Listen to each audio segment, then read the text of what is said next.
Hablar del plan de Ayala a los ayalenses nos orgullece, a los campesinos también.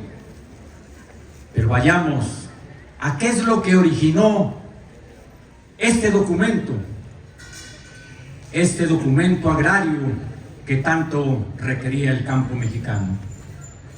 Nos remontamos hacia los años del Porfiriato, donde la permanencia de Porfirio Díaz después de 30 años provocó el levantamiento del pueblo mexicano. Madero convoca a levantarse en armas el 20 de noviembre de 1910 a las 6 de la tarde, cosa que no se realizó por haber sucedido en Puebla el descubrimiento del movimiento de los hermanos Cerdán. Fueron levantamientos pequeños en el país. Posteriormente, aquí en Villa de Ayala, se conforma un club antireeleccionista comandado por Pablo Torres Burgos, que a nuestra derecha, a la izquierda de los presentes, en esa casa vivió Pablo Torres Burgos. Invita a toda la región y entre ellos a Emiliano Zapata Salazar. Se dan los nombramientos y queda como general en jefe Pablo Torres Burgos y Emiliano Zapata como coronel. En este kiosco, testigo mudo de grandes acontecimientos, ocurre el levantamiento armado el 11 de marzo de 1911. A los 8 días, la muerte de Torres Burgos da paso a que se nombre un general en jefe, y ese es Emiliano Zapata Salazar, ocurrido en Jolalpan, Puebla. Las decisiones y el liderazgo de Emiliano hacen que en Cuautla sitie la ciudad de Cuautla.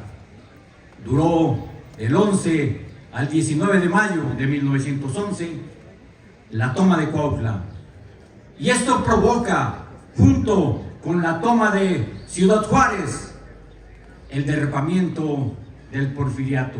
Porfirio Díaz renuncia. Sigue la situación y el candidato original del pueblo era Madero.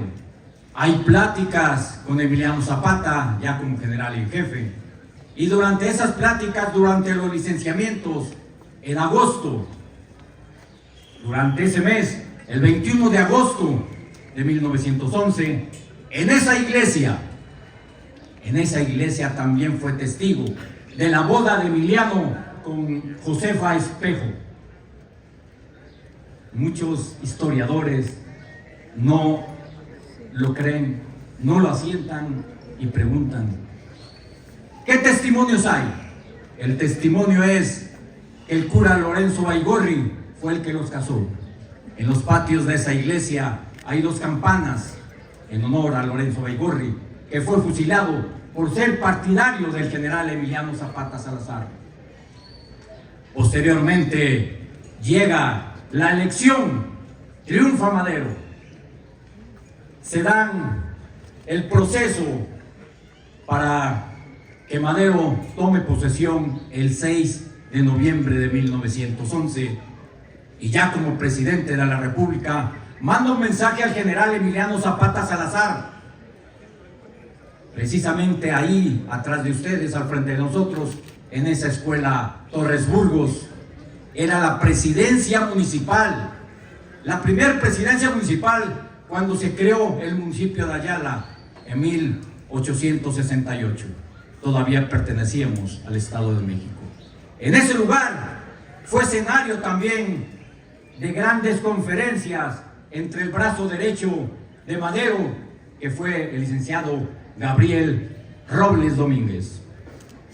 De este lugar fue Zapata a sus campamentos del Aguacate, del Llano de Chautla, hoy ejido de Villa de Ayala, a revisar el documento agrario. Otilio se lo mostró y Emiliano le contestó: compadre, ya no es necesario ese documento. Tomó posesión Madero y por fin nos vamos a dormir y a comer como Dios manda. Nuevamente regresa a este lugar, a esa presidencia, se dan las conferencias, pero Robles Domínguez venía con la idea que le había dado Madero de que Zapata entregara las armas y ocurrieran los licenciamientos. Cosa que no ocurrió porque las fuerzas federales no eran afín al presidente Madero. Lejos de proteger, cubrieron Villa de Ayala, desde Temilpa, Tlaltizapán, Ticumán, Yautepec, Cuautla y Coahuistla, y avanzaron hacia este lugar al sonido de un cañón de la hacienda de Coahuistla. Pero la gente de Zapata le vino a avisar que avanzaban los federales, cosa que provocó un enfrentamiento, y Emiliano no tuvo más que salir en la parte oeste hacia sus campamentos. Allí encuentra a sus hombres batiéndose con los federales y sobre todo en el llano de Chautla, colorados de Ambrosio Figueroa.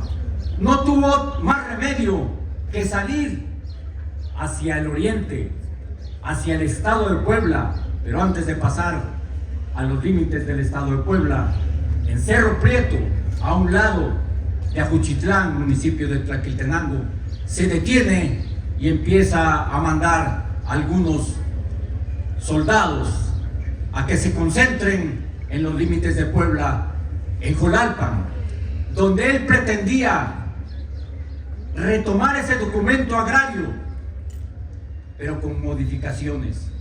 Zapata se sentía traicionado por Madero y llegan allá a Jolalpan y la gente de Jolalpan le dice que Jolalpan no era muy seguro para concentrarse, lo cual le pidieron que fueran a otro lugar, se dirigieron a Miquetzingo. Ahí mandaron por papel y tinta para seguir modificando ese documento agrario, que finalmente le recomendaron que el lugar más seguro era Jolalpan, estado de Puebla.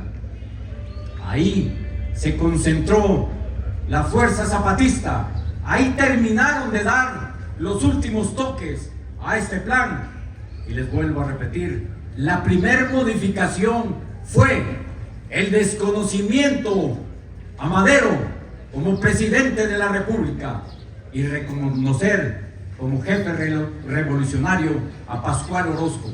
Se dieron los últimos toques, se concentran, se termina el alimento y las rancherías aledañas cooperan llevando pastura para los animales, las reses, chivos, lo que tenían, sobre todo maíz, para elaborar un poco de alimento ahí en Ayosustla, Morelos.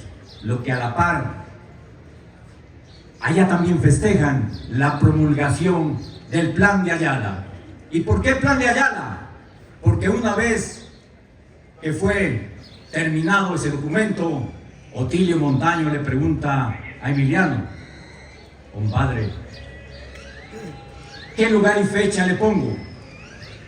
La misma del día de hoy, 28 de noviembre, pero ponle Plan de mi Villa de Ayala, porque Villa de Ayala fue la fuente de inspiración de ese documento. Por cuestiones de guerra, por incidentes de guerra, tuvieron que ir a promulgarlo y firmarlo ahí en Ayosustla. Por eso hay mucha discrepancia de que si fue en Ayosustla, de que si fue en Villa de Ayala, pero Emiliano decidió que fuera su Plan de Villa de Ayala, hoy lo que conocemos, Plan de Ayala. Se dice que hay 6 documentos hechos a mano, elaborados por diferentes puños. El principal de Otilio Montaño. ¿Por qué decimos que diferentes? Porque la letra es un poquito diferente y la posición de las firmas también es diferente. Tenemos conocimiento de que Fundación Slim, la UNAM y otros tienen parte de esos planes. Aquí en mi poder tengo 2 el que certifica Gildardo Magaña y el que se encuentra en la UNAM, que es quitado a los hombres de Emiliano Zapata, algunos generales, donde mencionan que fueron quitados a 600 zapatistas y el jefe de tropa dice que eran 120 contra 600. Yo no creo que 600 zapatistas hayan sido derrotados por 120 federales.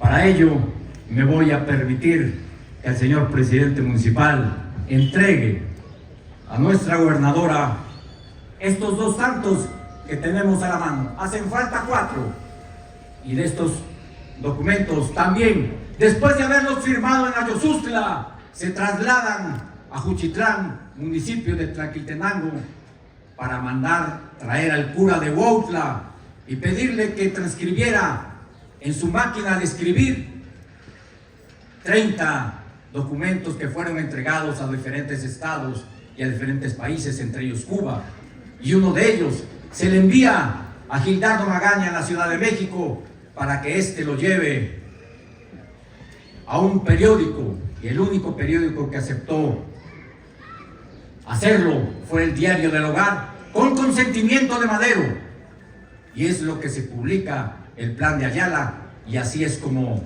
nosotros, los ayalenses y todos los campesinos, nos sentimos orgullosos de este documento y nos sentimos orgullosos de estos escenarios, y por ello, con buena decisión, nombraron al municipio de Ayala, histórico municipio de Ayala.